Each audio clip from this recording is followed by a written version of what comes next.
Olá, meus queridos, como vocês estão? Espero que estejam todos bem, estou morrendo de saudade. Vamos à nossa aula. Nosso tema é sociedade. Na verdade, é uma continuação da nossa última aula, né? Eu já expliquei o que é sociedade e hoje vamos um pouquinho mais adiante. Então, vamos só relembrar o que é sociedade. Sociedade é um sistema de símbolos, valores e normas, como também é um sistema de posições e papéis. O termo sociedade, ele é comumente usado para o coletivo de cidadãos de um país, governados por instituições nacionais que aspiram ao bem-estar dessa coletividade, ou que pelo menos deveriam, né? Mas vamos ao que interessa.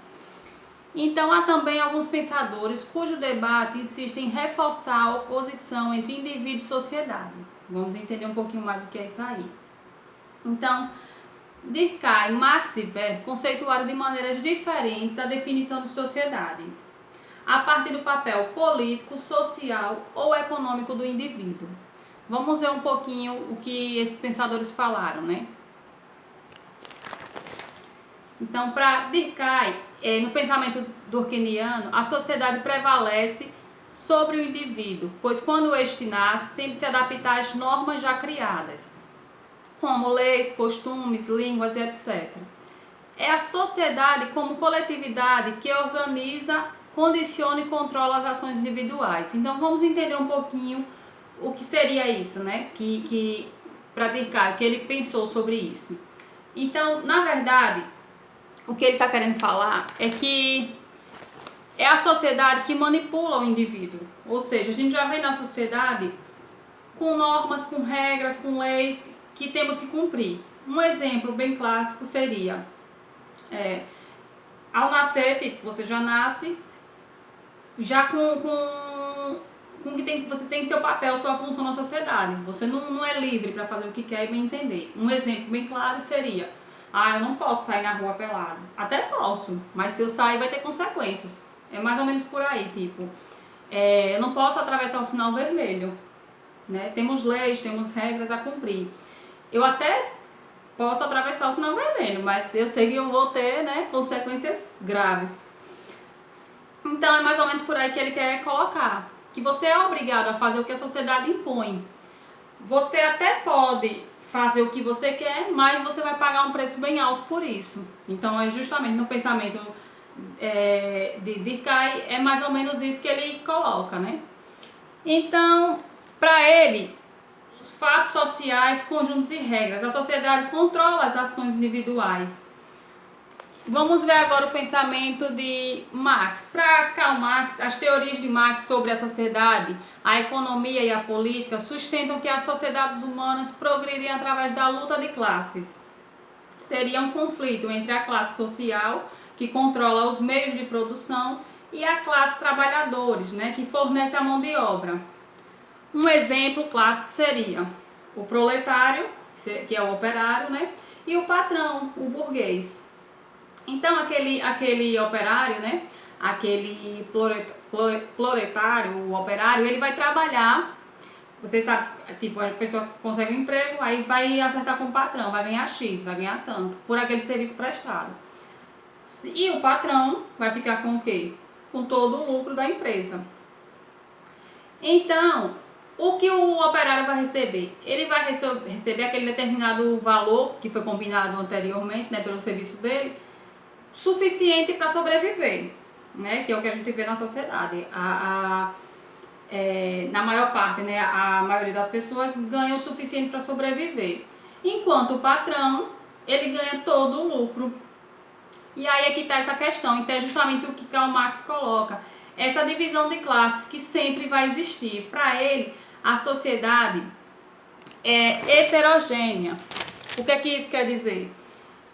Que sempre vai haver essa divisão, vai haver vários pensamentos, vai haver essa diferença de classes, vai haver sempre essa briga, nunca vai ser linear, nunca a sociedade vai ser linear, né? Sempre vai ter essas divisões, essas oposições. Para Karl Marx, ele pensa assim.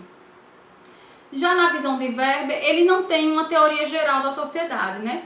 Para Weber, a sociedade pode ser compreendida a partir do conjunto das ações individuais, ou seja, todo tipo de ação que o indivíduo faz orientando-se pela ação de outros. Só existe ação social só existe ação social quando o indivíduo tenta estabelecer algum tipo de comunicação a partir de suas ações com os demais. Um exemplo que ele dá em 3 ações seriam a ação tradicional, vamos falar já, a ação carismática e a ação racional.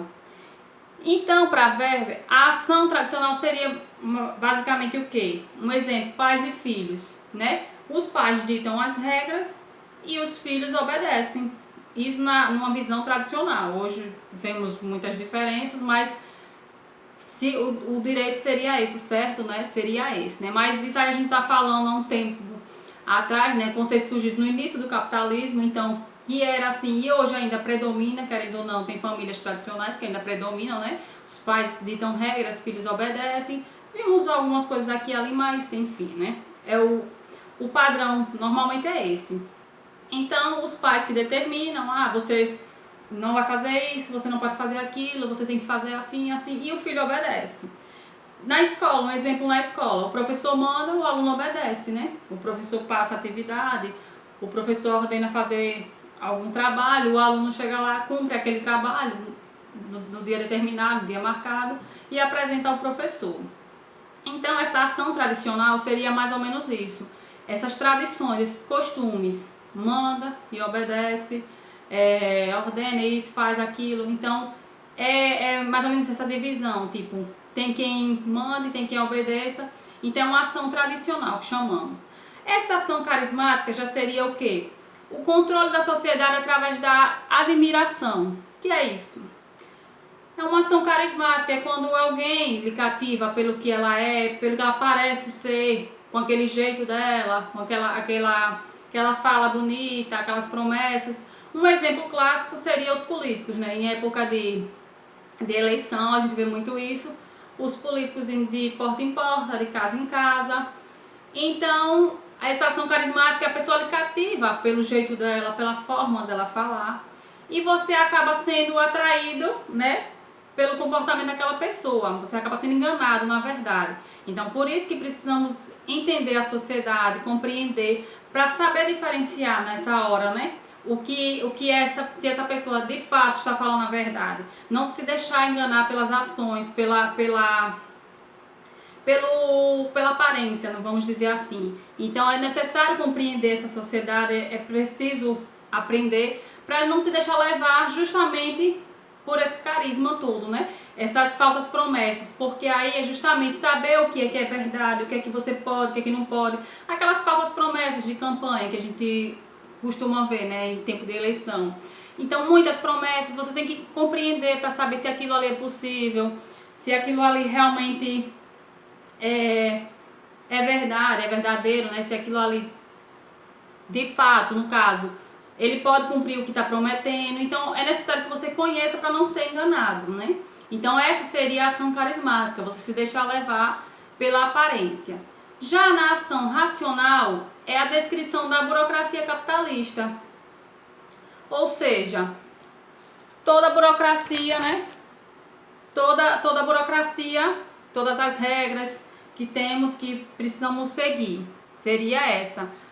Então, Weber ele não tem uma teoria geral da sociedade. Como, uma ação social, como você se comporta na sociedade quando te pedem uma reação. Então, seria isso. A ação social é como você se comporta na sociedade quando te pedem uma reação. É uma coisa de momento, tipo, o que é que...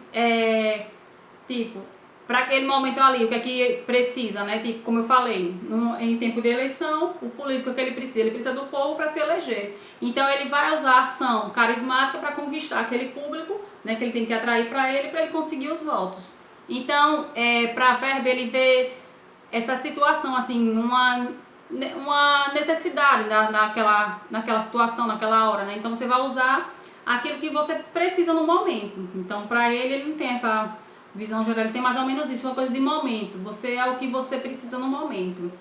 Seria mais ou menos isso. Então, vimos aí, né? Durkheim, Karl Marx e Weber, né? Os três conceituaram de maneiras diferentes, né? Uma visão sobre a sociedade. E é isso aí, hoje vamos ficar por aqui. Espero que vocês tenham gostado, bons estudos. Até a próxima.